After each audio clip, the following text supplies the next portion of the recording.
The time to say goodbye to my faithful Enigma Etape. Life with the bike has been good for the last few months, despite a tough, arduous winter with some crappy weather and the lockdown effect, of course. But this bike has helped me get through the last few months with a bit of a smile on my face, I think it's fair to say.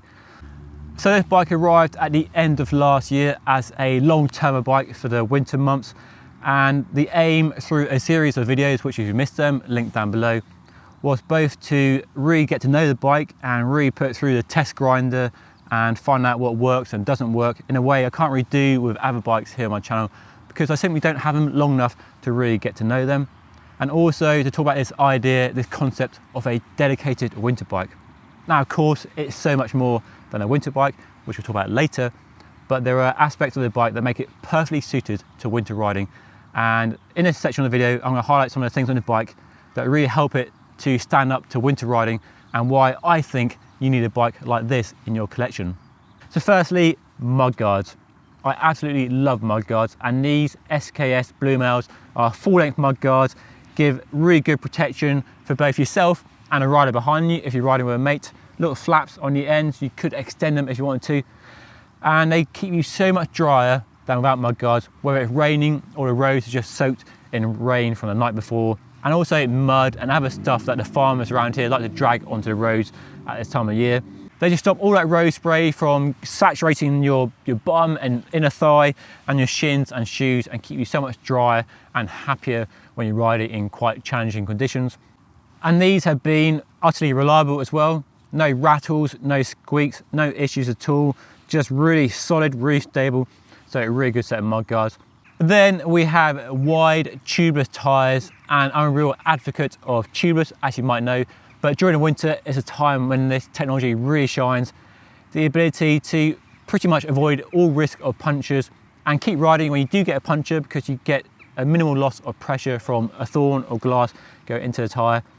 And these Continental GP 5000 tubeless tyres in a generous 32mm width, the biggest a frame will take with mudguards fitted, give loads of traction when you ride it in tricky conditions, especially in the wet. So fast descents with gravel on the road, these tyres feel really planted. Also fast rolling as well, and the wear rate on them is excellent. No sign that they need replacing yet after 3-4 months of riding. So a really good set of tyres. Plenty of tubeless options on the market now as well, of course.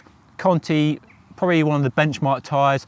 The 5000 is a really good addition to the range, a good replacement for the 4000.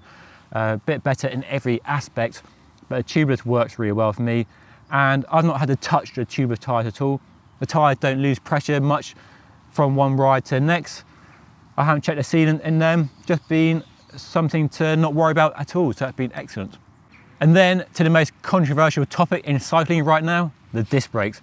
These are hydraulic disc brakes, a 160 rotor on the front, 140 rotor on the back with flat mount calipers. And I absolutely love disc brakes, and like tubeless, work extremely well during the winter when you're riding on wet roads with gravel, mud, and it's quite challenging. The control that these brakes give you with one finger braking is superb, and for me, a real benefit over rim brakes at the time of year. You can make an argument for rim brakes being better in the summer, mountain rides where the weight is a factor, but for the winter, when you're grinding out the miles here in the UK, disc brakes make a lot of sense. And a couple of benefits. The number one, over rim brakes, you don't get all that grime over the rear stays and the fork, which is a clear sign that you're wearing down your aluminium rims. No noise, I had no squealing, grinding, rubbing issues with these, whether in the wet or in the dry. No rubbing in the work stand or out on the road. When you're climbing out of the saddle, there's no sense of rub at all, so a good sign the front end is nice and stiff and there's good clearance between the pads and the rotors. So excellent performance. So disc brakes are a cornerstone of a winter bike's ability to survive and endure winter conditions. In my experience, based on having run a bike like this in the past with rim brakes, where the rim brakes were really the Achilles heel on that bike. I don't know why you wouldn't run disc brakes on a bike like this. The other thing about this bike that I really like is the titanium frame. Now, an indulgent material choice, I know, and still expensive, although much cheaper than it ever used to be. It just gives an amazing ability to soak up vibrations caused by riding over rough roads compared to other frame materials, gives a silky smooth ride. It retains a nice responsiveness when you want to get on the power and give it the beans down a nice twisting road. It's also easy to look after as well. No paint to scratch as well, so that's a good thing. And it easily brushes up clean after some winter riding. And it has that timeless look as well. It doesn't have a paint job that go out of fashion in a couple of years' time. It has a timeless, classy appearance. And this frame is beautifully made, really nice welds, really nice attention to detail, understated logos on it. And lastly, the other aspect of the bike that really helps it shine during the winter is the geometry. And the Etape is basically a touring bike, and that means compared to a road race bike, you've got a longer wheelbase, slightly slacker angles, and a bit shorter and higher. So a real emphasis on stability, being really sure-footed at high speed, a really relaxing and easy bike to ride, and that is all true of this bike. It's no featherweight, but the frame and geometry permit a good amount of playfulness, and it somehow climbs exceptionally well. It feels fantastic out of the saddle. You're well isolated from impacts and vibrations thanks to wide tyres and titanium frame. Nothing is allowed to get through and ruin the ride quality. It has a decent turn of speed once you get it rolling, and you can really chuck it along a twisting road. It definitely puts a smile on your face. And that is a good thing in the depths of winter when it's miserable outside and you're faced with the monotony of the indoor trainer. As good as Swift is, and I'm a fan, it just can't match riding outside. And because of this bike, I've barely ridden around Watopia at all this winter. So those are really the main highlights on the bike, and the things that really made it much more enjoyable riding through the winter, whether it's raining or snowing. And I'd rather ride in the rain on this bike than ride on a static trainer in sunny Watopia any day of the week. So lots of reasons to like this bike and the setup on this bike. Okay, let's talk about reliability, and that's something that's really critical with a bike designed to excel during the winter. And this bike has been faultless. I've not had any problems with it at all. And I think that's really a testament to how good modern road bikes are, modern group sets and tyres and wheels and so on. That the bike has given me no issues at all through nearly 4 months of riding in some atrocious conditions, so being utterly reliable. And that gives you one less thing to worry about because the bike is always ready, no maintenance required, no cost required as well, so the bike is always ready to go, and on any ride of any distance, the bike isn't going to go wrong. So I'll talk through some of the parts on the bike. Firstly, Shimano's Ultegra group set, mechanical shifting, hydraulic disc brakes. As you know, if you saw my video on this group set last year, link above if you missed that, I really like group sets. The shifting has retained the light action that the bike had when it first arrived, so no sense the cables are gunging up with dirt and crud. Probably helped by the full outer casing from the shifter all the way to the mechanism, front derailleur and the rear derailleur. We have full external cable routing on this bike. Now some people might prefer internal cable routing. Enigma have the reason for doing external cable routing, and I personally can't fault it. It might not look as pleasing to the eye as internal cable routing, but it's easier to maintain if you do need to change the cable or the outer housing. But during the 3-4 months I had the bike, I've not had to touch it at all. The brakes have been fantastic, and of course you know I like disc brakes. It's the fact you can brake with one finger in all situations, have all the power you need and all the modulation to easily control your speed in every situation. And here in the Cotswolds we do have some quite steep hills, and especially hills that terminate in a T-junction where you have to stop very promptly.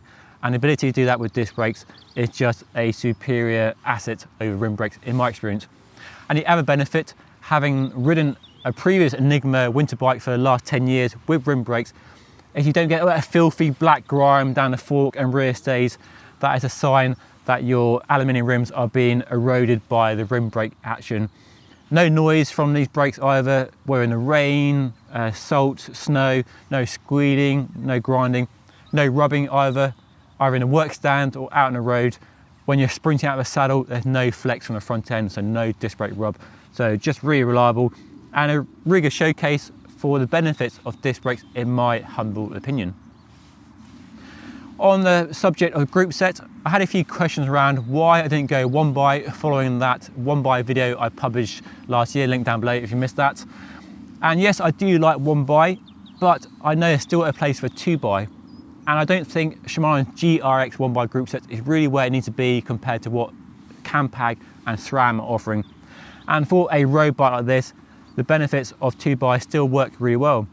Compact chain set, wide range cassette on the back, all the gears you need for going up and down your favourite hills, and nice close ratio steps. This has been my first time on a set of Hunt wheels for an extended period of time, and they've been faultless really, not had any issues. The hubs are still spinning smoothly, the engagement from the free hub is excellent, the rims, spoke nipples, no problems at all. They're tubeless as well, and they're wrapped with Conti GP5000 tubular tyres in a nice generous 32mm width, which gives excellent comfort. And the tubeless reliability of this setup has been fantastic really. And I've not had a single puncture during 3 or 4 months of riding, touch wood. Now, that said, I've had the telltale sign of tyre pressure decreasing on 2 rides, and I got home, I didn't stop during the ride, I got home, checked the tyre pressure with my gauge, and I lost about 15 to 20 psi, indicating that something had gone through a tyre, a thorn or a bit of glass perhaps, but the sealant had done its job, sealed a hole before a big loss of air, and enabled me to carry on riding without stopping, almost with no awareness that I lost any air. So that to me is the benefit of tubeless, and really something to look at for winter riding if you're on the fence about tubeless. Winter riding where it really makes a lot of sense, just allowing you to do a ride in the rain, cold conditions, and not have to worry about getting a puncture. So my final verdict on this bike then. For starters, I know it's an indulgent purchase. It's not a cheap bike by any measure. There are cheaper ways to build a bike like this, using the spares and parts bin approach, by a reasonably affordable frame and build it up with parts you have lying around left over from upgrades from old bikes.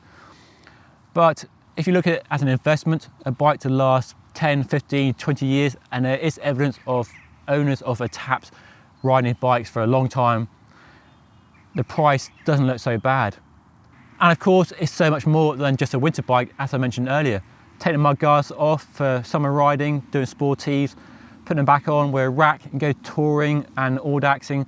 Just a really good bike that can do so many things really well. So as an investment, if you want to put a bit of money into your cycling, this is a really good way to do it. You get all the benefits, the trappings of a beautiful titanium frame, the geometry, the sorted components, and a package that looks after you, is reliable, and will just keep you pedaling when the weather is trying to stop you, and is better than a smart trainer and Watopia in my experience. So yeah, lots to like. And it's fair to say it has far exceeded my expectations for the bike, and I've actually grown really fond of the bike and grown rather attached to it as well in a way I wasn't expecting. Now personally, I always view bikes as tools. They're not trophies to hang on a wall. They're for getting me outside and riding and getting exercise and fitness and clearing my head of all the stress of everyday life. But I've grown rather attached to the bike, and I think it's a way it looked after me on those long, tough, arduous winter rides that has made me become quite fond of the bike. So I'll definitely miss it when it goes back. Maybe I should buy it. Let me know what you think down below. But that's the end of my winter long-termer with the beautiful Enigma Etape. If you've got any questions about the bike, do put them down in the comment section below. And hopefully you enjoyed watching this video and this series of videos. And a big shout out to Enigma for letting me ride the bike for as long as I have to share it with you all. And yeah, if you enjoyed watching the video, make sure you hit the like button, give me a big thumbs up, subscribe if you haven't already. Loads of other videos on my channel floating around now as well, go and watch if you want. And I will see you all again next time. Thank you so much for watching.